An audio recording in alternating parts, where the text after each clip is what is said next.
Hello दोस्तों, बेलिज्म academy YouTube channel में आपका फिर से बहुत बहुत स्वागत है। दोस्तों, आज के इस वीडियो में हम मोस्ट इंपॉर्टेंट क्वेश्चंस को सॉल्व करने वाले हैं जो कि आपके यूपी टेट, सुपर टेट, साथ ही साथ आपके लेखपाल एग्जाम के लिए मोस्ट इंपॉर्टेंट है। दोस्तों, इस वीडियो में मैंने सारे क्वेश्चन सेलेक्टेड लिए हैं जो कि आपके सिलेबस पर बेस्ड होंगे, साथ ही साथ आपके प्रीवियस ईयर क्वेश्चन पर बेस्ड होंगे।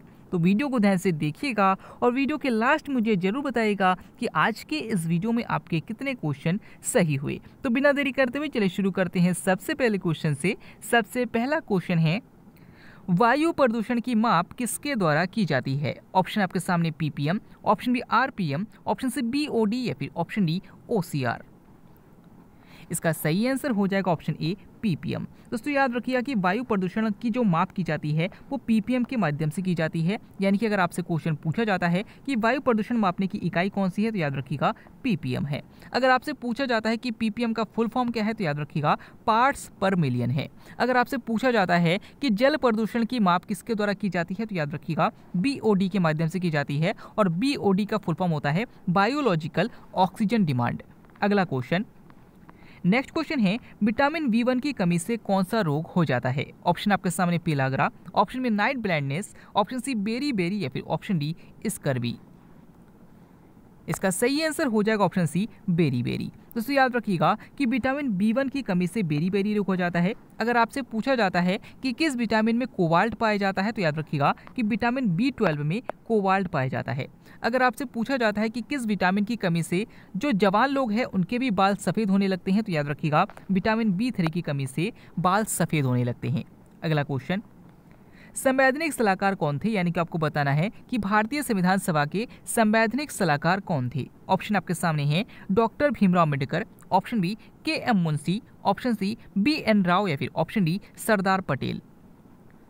इसका सही आंसर हो जाएगा option C B N Rao. दोस्तों, याद रखिएगा कि भारतीय संविधान सभा के जो संवैधानिक सलाहकार थे वो बी एन राव थे। अगर आपसे पूछा जाता है कि भारतीय संविधान का पहला प्रारूप किसने तैयार किया था तो याद रखिएगा बी एन राव ने ही तैयार किया था। अगला क्वेश्चन, पाकिस्तान के पहले प्रधानमंत्री कौन थे? ऑप्शन आपके सामने है Rahmat Ali Chaudhry, option B Liaquat Ali Khan, option C Shaukat Aziz या फिर ऑप्शन डी चौधरी मोहम्मद अली।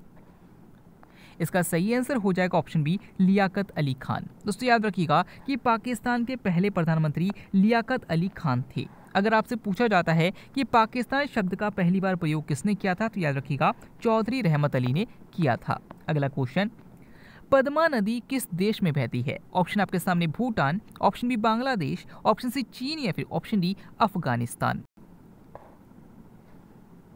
इसका सही आंसर हो जाएगा ऑप्शन बी बांग्लादेश। दोस्तों, याद रखिएगा कि पद्मा नदी जो है वो बांग्लादेश में बहती है।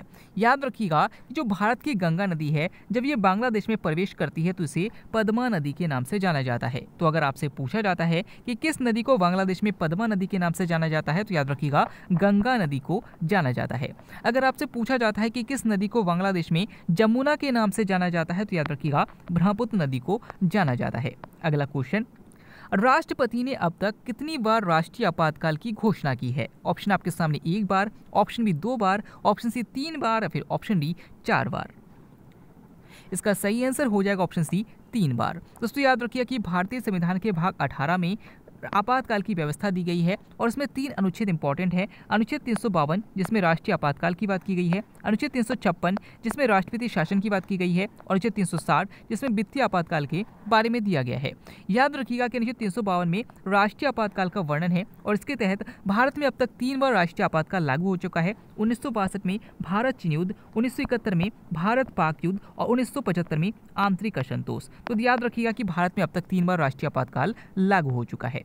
अगला क्वेश्चन, भगवद गीता का अंग्रेजी अनुवाद करने वाला पहला यूरोपीय कौन था? ऑप्शन आपके सामने है Charles Wilkins, option B Charles Dickens, option C Charles William या फिर ऑप्शन डी इनमें से कोई नहीं।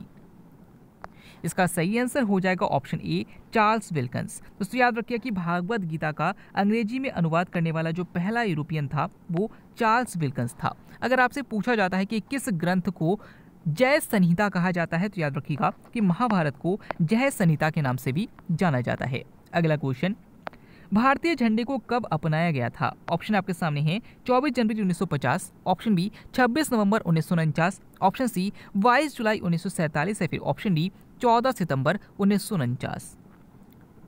इसका सही आंसर हो जाएगा ऑप्शन सी 22 जुलाई 1947। दोस्तों याद रखिएगा कि भारतीय झंडा जो कि तिरंगा है इसको 22 जुलाई 1947 को अपनाया गया था। अगर आपसे पूछा जाता है कि भारतीय झंडे के लंबाई और चौड़ाई का अनुपात कितना है तो याद रखिएगा 3:2 है। और अगर आपसे पूछा जाता है कि भारतीय झंडा यानी कि जो तिरंगा है इसका प्रारूप किसने तैयार किया था तो याद रखिएगा पिंगली वेंकैया ने तैयार किया था। अगर आपसे पूछा जाता है कि भारतीय संविधान को कब अंगीकृत किया गया था तो याद रखिएगा 26 नवंबर 1949 को अंगीकृत किया गया था। अगर आपसे पूछा जाता है कि भारत के राष्ट्रीय गान और राष्ट्रीय गीत को कब अपनाया गया था तो याद रखिएगा 24 जनवरी 1950 को अपनाया गया था। और अगर आपसे पूछा जाता है कि भारत की राजभाषा हिंदी को कब अपनाया गया था तो याद रखिएगा 14 सितंबर 1949 को अपनाया गया था। अगला क्वेश्चन, तने में गहरा छेद कर अंडा देने वाली पक्षी कौन सी है? ऑप्शन आपके सामने फाक था, option B Gunjan, option C Basant Gauri या फिर ऑप्शन डी वीवर। इसका सही आंसर हो जाएगा ऑप्शन सी बसंत गौरी। दोस्तों याद रखिएगा कि बसंत गौरी एक ऐसी पक्षी है जो तने में गहरा छेद करती है और उसमें अंडे देती है। अगर आपसे पूछा जाता है कि एकमात्र पक्षी कौन सी है जो पीछे की ओर उड़ता है तो याद रखिएगा गुंजन पक्षी है, जिसे इंग्लिश में हमिंग बर्ड कहा जाता है। अगला क्वेश्चन, कौन सा राष्ट्रीय उद्यान जंगली हाथियों के संरक्षण हेतु प्रसिद्ध है? ऑप्शन आपके सामने है मानस राष्ट्रीय उद्यान, ऑप्शन बी पेरियार राष्ट्रीय उद्यान, ऑप्शन सी बनरघट्टा राष्ट्रीय उद्यान या फिर ऑप्शन डी दाचिगम राष्ट्रीय उद्यान। इसका सही आंसर हो जाएगा ऑप्शन बी पेरियार राष्ट्रीय उद्यान। दोस्तों याद रखिएगा कि पेरियार राष्ट्रीय उद्यान जो कि केरल में है ये जंगली हाथियों के संरक्षण के लिए प्रसिद्ध है। अगर आपसे पूछा जाता है कि जंगली भैंसों के संरक्षण के लिए प्रसिद्ध अभ्यारण्य कौन सा है तो याद रखिएगा मानस राष्ट्रीय उद्यान है। अगर आपसे पूछा जाता है कि मानस राष्ट्रीय उद्यान कहाँ पर है तो याद रखिएगा असम में है। अगर आपसे पूछा जाता है कि कौन सा राष्ट्रीय उद्यान तितलियों के संरक्षण के लिए प्रसिद्ध है तो याद रखिएगा बनरघट्टा राष्ट्रीय उद्यान है जो कि कर्नाटक में है। अगर आपसे पूछा जाता है कि दाचिगम राष्ट्रीय उद्यान कहाँ पर है तो याद रखिएगा जम्मू कश्मीर में है। अगला क्वेश्चन, भारत में निर्मित प्रथम कंप्यूटर कौन सा है? ऑप्शन आपके सामने Nag, option B Fugaku, option C Siddharth या फिर ऑप्शन डी परम। इसका सही आंसर हो जाएगा ऑप्शन सी सिद्धार्थ। दोस्तों यहाँ पर आपसे पूछा गया है कि भारत में निर्मित प्रथम कंप्यूटर कौन सा है तो याद रखिएगा सिद्धार्थ है। और अगर आपसे पूछा जाता है कि भारत में निर्मित प्रथम सुपर कंप्यूटर का क्या नाम है तो याद रखिएगा परम है।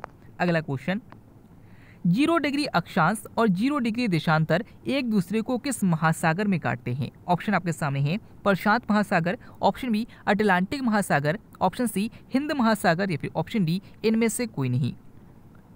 इसका सही आंसर हो जाएगा ऑप्शन बी अटलांटिक महासागर। दोस्तों याद रखिएगा कि जो पृथ्वी है, पृथ्वी के सबसे बीच में से जो रेखा जाती है उसे हम भूमध्य रेखा कहते हैं, यानी कि 0 डिग्री अक्षांश रेखा को भूमध्य रेखा कहते हैं। और जो 0 डिग्री देशांतर रेखा है इसको अंतर्राष्ट्रीय समय रेखा कहा जाता है। और याद रखिएगा कि ये दोनों एक दूसरे को प्रशांत महासागर में नहीं काटते बल्कि अटलांटिक महासागर में काटते हैं। अगला क्वेश्चन, ठंडा ग्रह किससे कहा जाता है? ऑप्शन आपके सामने Arun, option B Varun, option C Budh या फिर ऑप्शन डी शुक्र।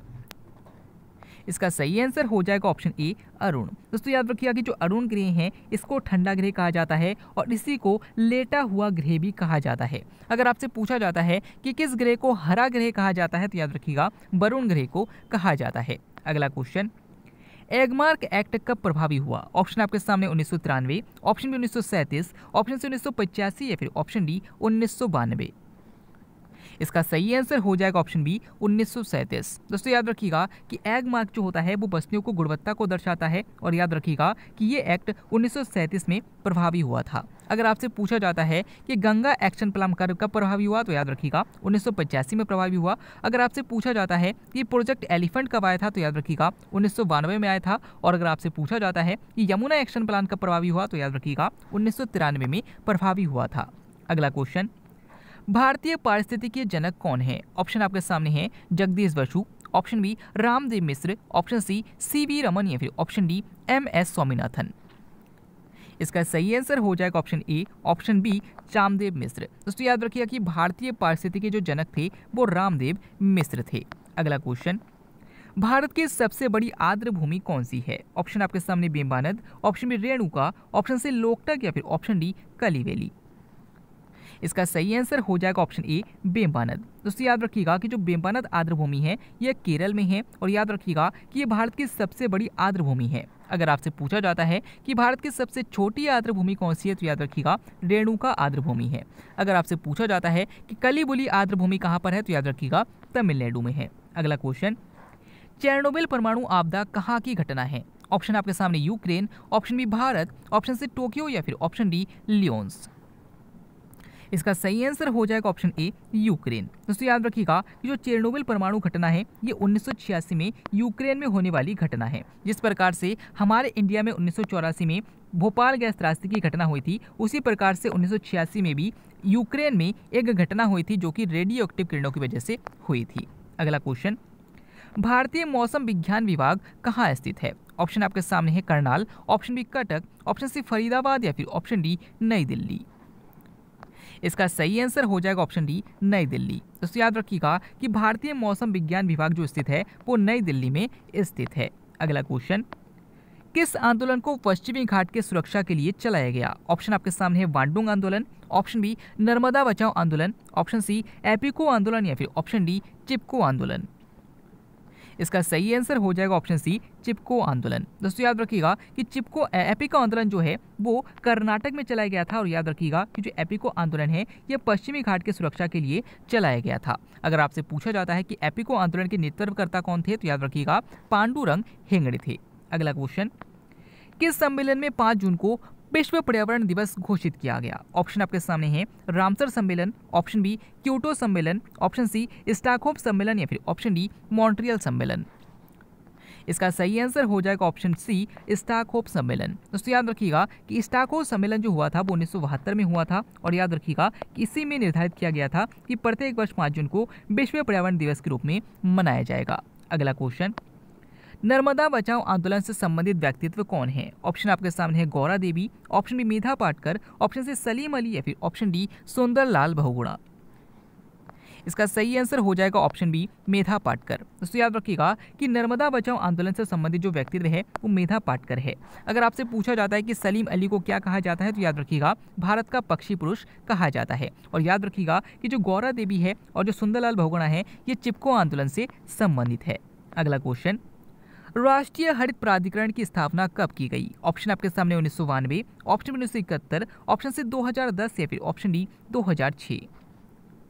इसका सही आंसर हो जाएगा ऑप्शन सी 2010। दोस्तों याद रखिएगा कि राष्ट्रीय हरित प्राधिकरण की स्थापना 2010 में की गई थी। अगला क्वेश्चन, अंतर्राष्ट्रीय दुग्ध दिवस कब मनाया जाता है? ऑप्शन आपके सामने 1 जून, ऑप्शन बी 1 जुलाई, ऑप्शन सी 26 नवंबर या फिर ऑप्शन डी 5 दिसंबर। इसका सही आंसर हो जाएगा ऑप्शन ए 1 जून। दोस्तों याद रखिएगा कि यहाँ पर आपसे पूछा गया है कि अंतर्राष्ट्रीय दुग्ध दिवस कब मनाते हैं, तो 1 जून को मनाया जाता है। और अगर आपसे क्वेश्चन घुमाकर पूछा जाता है कि राष्ट्रीय दुग्ध दिवस कब मनाया जाता है, तो याद रखिएगा 26 नवंबर को मनाया जाता है। अगर आपसे पूछा जाता है कि 26 नवंबर को राष्ट्रीय दुग्ध दिवस किसके जन्मतिथि को मनाया जाता है, तो याद रखिएगा वर्गीस कुरियन के जन्मतिथि को मनाया जाता है। नेक्स्ट क्वेश्चन है, लोकटक झील भारत के किस राज्य में है? ऑप्शन आपके सामने Manipur, option B Sikkim, option C Arunachal Pradesh या फिर ऑप्शन डी मिजोरम। दोस्तों इस क्वेश्चन के आंसर आपको मैं कमेंट के द्वारा बताना है। आज के वीडियो में आपके कितने क्वेश्चन सही हुए, साथ ही साथ आज का वीडियो आपको कैसा लगा कमेंट बॉक्स में जरूर बताइएगा। हमारी मेहनत आपको कैसे लगी कमेंट बॉक्स में जरूर बताइएगा। अगर आप फेसबुक पेज और टेलीग्राम ग्रुप को ज्वाइन करना चाहते हैं तो डिस्क्रिप्शन में लिंक दिया गया है, वहां से आप ज्वाइन कर सकते हैं। मिलते हैं अगले वीडियो में, तब तक के लिए देखते रहिए, सीखते रहिए।